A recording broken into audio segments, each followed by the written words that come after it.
'Tis the season to freak out? No.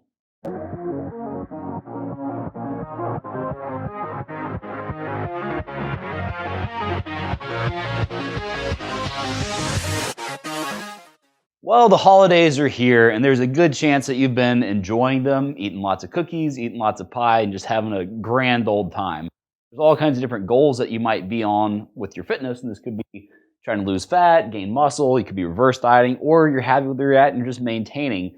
But either way, during the holidays, it's very common to see your weight spike up suddenly from whatever your goal was. And it's perfect time for this video to come out, well, because it's the holidays.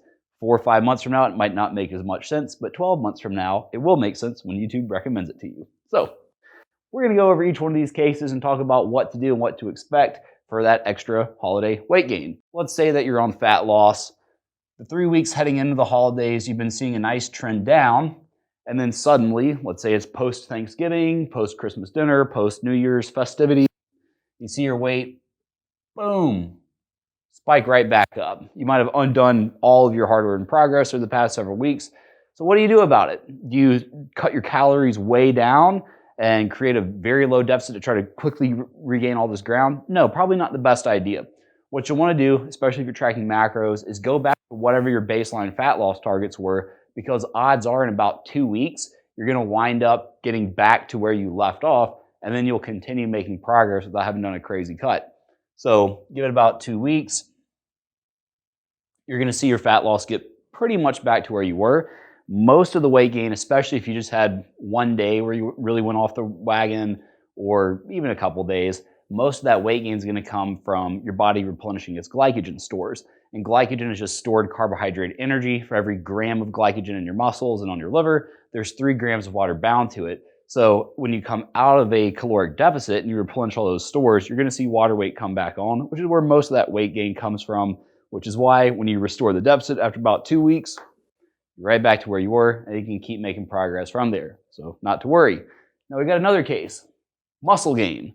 So this is where you're trying to make holiday gains and really put all that turkey and cranberry sauce and everything else to good use and get some good workouts and build lean body mass, which is great. You want to build at a nice, controlled, even slow pace. But as you're building at this nice slow pace and all of a sudden weight spikes up, well, that's not so good. Because if you go back to where you were in terms of your caloric intake and your macro intake, you're going to be returning to a caloric surplus, which means that you're not going to see the same kind of trend down right back to where you were.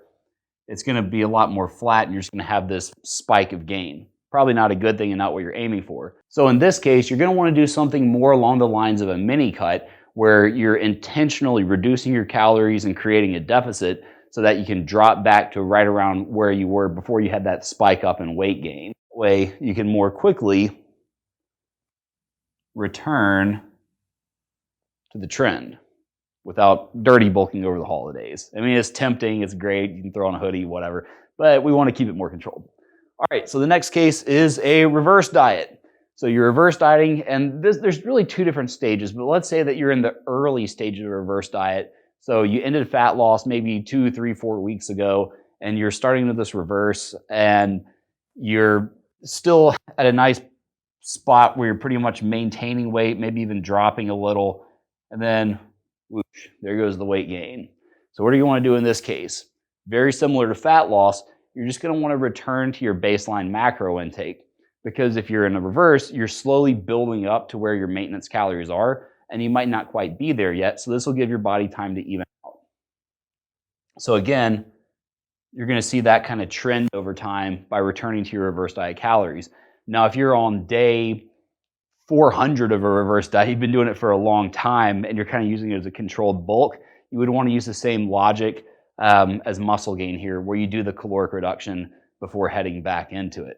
And finally, you have maintenance. So for maintenance, should be maintaining. Nice flat line, pounds of chocolate pie later, your weight's way up. So for this case, it's going to be similar to muscle gain. You're going to want to reduce your calories, get back to where you were with that mini cut kind of logic. Come on back to maintaining.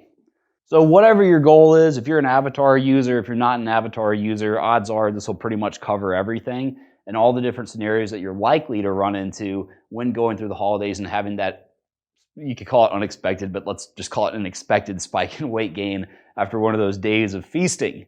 So if you find this information helpful or think it might apply to your life, let us know by liking the video. And if you really do like the video, not just doing that to be nice, be sure to subscribe to our channel so that way you can keep getting good information, and it makes us happy every time we see a new subscriber come on. Hope you enjoy the video, and we'll be seeing y'all soon.